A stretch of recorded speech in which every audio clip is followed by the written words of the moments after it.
પ્રભુ ઈસુ ખ્રિસ્તના નામમાં આપ સર્વને પ્રેમી સલામ. ગઈકાલે લેન્ટના 30મા દિવસે તોફાનમાં પણ વિશ્વાસ વિશે જોયું હતું. આજે માથી 8:28-34 વચન દ્વારા અશુદ્ધ આત્મા પર પણ સત્તા વિશે જોઈશું. આજનો સંદેશ આપણને બતાવે છે કે પ્રભુ ઈસુ ખ્રિસ્ત પાસે દરેક શક્તિ પર સત્તા છે. જ્યારે પ્રભુ ઈસુ ખ્રિસ્ત ગાડરીઓના દેશમાં પહોંચ્યા ત્યારે 28મી કલમ પ્રમાણે અશુદ્ધ આત્મા વળગેલા 2 માણસો કબરોમાંથી નીકળ્યા. તેઓ એટલા બધા બિહામણા હતા કે તે રસ્તેથી જવાની કોઈ પણ હિંમત કરતું ન હતું. પણ પ્રભુ ઈસુ ખ્રિસ્ત આવ્યા અને પરિસ્થિતિ બદલાઈ ગઈ. આ અશુદ્ધ આત્મા વળગેલા 2 માણસો સમાજથી દૂર હતા. લોકો તેમને છોડી ગયા હતા. તેઓ કબરોમાં રહેતા હતા. તેમની પાસે જીવનની કોઈ આશા ન હતી. લોકોએ ભલે તેમને તરછોડ્યા, પણ પ્રભુ ઈસુએ તેમને તરછોડ્યા ન હતા. જે બાબત આપણને શીખવે છે, આશા ગુમાવનારને પ્રભુ ઈસુ આશા આપે છે. પ્રભુ ઈસુ તૂટેલા હૃદયને, પાપમાં બંધાયેલા લોકોને, નિરાશામાં જીવન જીવતા લોકોને મુક્તિ આપે છે. અહીં આપણા માટે મહત્વની વાત એ છે કે દુષ્ટ આત્માઓ પણ પ્રભુ ઈસુ ખ્રિસ્તને ઓળખે છે. 29મી કલમમાં તેઓ બૂમો પાડતા કહે છે, ઓ ઈશ્વર પુત્ર, અમારે ને તારે શું છે? સમય અગાઉ તું અમને પીડા આપવાને અહીં આવ્યો છે શું? તેઓ પ્રભુ ઈસુ ખ્રિસ્તને ઈશ્વર પુત્ર કહી સંબોધે છે. તેઓ પ્રભુ ઈસુને ન્યાય કરનાર તરીકે ઓળખાવે છે. પણ કેવી રીતે? તેઓ કેવી રીતે ઓળખે છે? કેમ કે તેઓ પહેલા સ્વર્ગદૂત હતા, પણ ઈશ્વર સામે બળવો કરવાને કારણે તેઓ શૈતાન સાથે નીચે પડ્યા. પ્રકટીકરણ 12:7-9 જણાવે છે કે શૈતાન અને તેના દૂતોને સ્વર્ગમાંથી હાંકી નાખવામાં આવ્યા. તેઓ પહેલાથી ઈશ્વરની હાજરીમાં હતા. આથી તેઓ પ્રભુ ઈસુને ઈશ્વર પુત્ર તરીકે ઓળખતા હતા. તેઓ ઈશ્વરની શક્તિ અને મહિમા જાણતા હતા. તેઓ હવે આ આધ્યાત્મિક જગતમાં છે. આપણે બહારનો દેખાવ જોઈએ છે, પણ દુષ્ટ આત્માઓ આધ્યાત્મિક જગતના હોવાથી એ તરત ઓળખે છે કે આ માણસ સામાન્ય નથી, આ ઈશ્વરના પુત્ર છે. માર્ક 1:24 અશુદ્ધ આત્મા પ્રભુ ઈસુને ઈશ્વરના પવિત્ર છો એમ કહે છે. અહીં 29મી કલમમાં તેઓ કહે છે, તમે સમય પહેલા અમને પીડા આપવાને આવ્યા છો શું? મતલબ તેઓ ન્યાયના દિવસ વિશે જાણે છે કે એક દિવસ ન્યાય થશે અને પ્રભુ ઈસુ ખ્રિસ્ત પોતે જ ન્યાય કરનાર છે. તે દિવસે તેમની સજા નક્કી જ છે.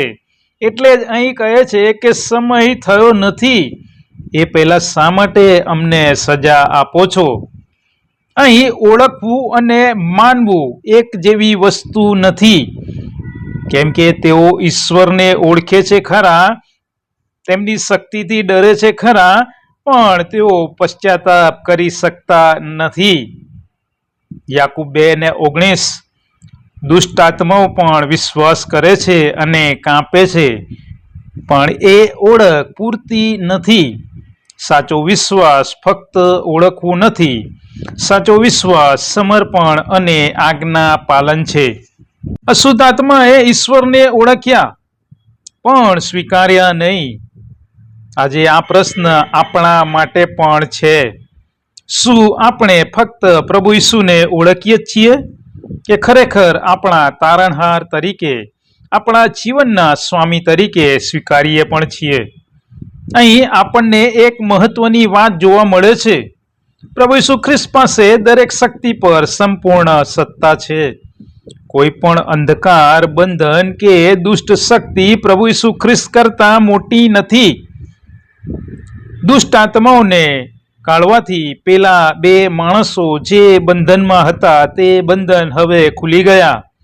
જે આપણને શીખવે છે, સાચી મુક્તિ પૈસામાં નથી, દુનિયાવી શક્તિમાં નથી, માન સન્માનમાં નથી. સાચી મુક્તિ તો પ્રભુ ઈસુ ખ્રિસ્તમાં છે. પણ આ ઘટના પછી 34મી કલમ પ્રમાણે લોકોની વિચિત્ર પ્રતિક્રિયા જોવા મળે છે. આખું શહેર પ્રભુ ઈસુ ખ્રિસ્તને મળવાને આવે છે, પણ તેઓ તે બે વ્યક્તિઓની મુક્તિનો આનંદ મેળવવાની જગ્યાએ અથવા તો પ્રભુ ઈસુ ખ્રિસ્તની શક્તિની કદર કરતા વાહ કરવાની જગ્યાએ પ્રભુ ઈસુ ખ્રિસ્તને શહેર છોડી ચાલ્યા જવાનું કહે છે.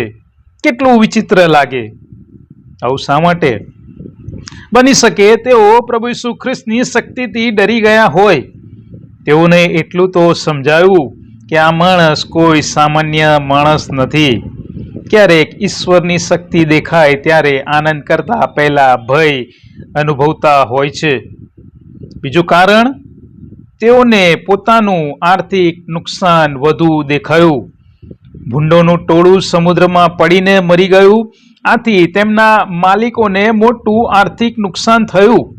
તેમના ધંધા પર તેની અસર પડી. તેઓ વિચાર્યું કે આ માણસ અહીંયા રહેશે તો તેમને વધારે નુકસાન થશે. એટલે જ તેઓએ પ્રભુ ઈસુ ખ્રિસ્તને ચાલ્યા જવા કહ્યું. અહીં આપણને એક મોટી આધ્યાત્મિક શીખ મળે છે. કેટલાક લોકો માટે પૈસા, સંપત્તિ ઈશ્વર કરતા વધારે મહત્વના હોય છે. તેઓને બદલાવ નથી જોઈતો. પ્રભુ ઈસુ ખ્રિસ્ત આવે ત્યારે જીવન બદલાય છે. પાપ છોડવું પડે છે. જૂની રીતો બદલવી પડે છે. અહીંના લોકો આ બદલાવ માટે તૈયાર ન હતા. આ ઘટના આજે આપણને પ્રશ્ન પૂછે છે, શું આપણે પ્રભુ ઈસુને આપણા જીવનમાં આવવા દઈએ છીએ કે પછી આ લોકોની જેમ ચાલ્યા જવાનું કહીએ છીએ? આપણા પૈસા, આપણો આરામ બચાવવા માટે આપણે શું પ્રભુ ઈસુને દૂર રાખીએ છીએ? સાચી વાત તો એ છે કે પ્રભુ ઈસુ ખ્રિસ્ત જ્યાં આવે છે ત્યાં નુકસાન નહીં પણ સાચું જીવન મળે છે. આપણે આજે કહીએ કે પ્રભુ તમે મારા જીવનમાં આવો અને ક્યારેય મને છોડીને ન જતા. ઈસુ આપણા બંધન તોડે છે અને આપણે જીવનની સાચી મુક્તિ મેળવીએ છીએ. આજની પ્રાર્થના: હે પ્રભુ ઈસુ, અમારા જીવનમાં દરેક બંધનમાંથી અમને મુક્ત કરો અને તમારી શક્તિ અને શાંતિનો અનુભવ કરાવો. અમારા હૃદયને તમારી તરફ ફેરવો. આમેન.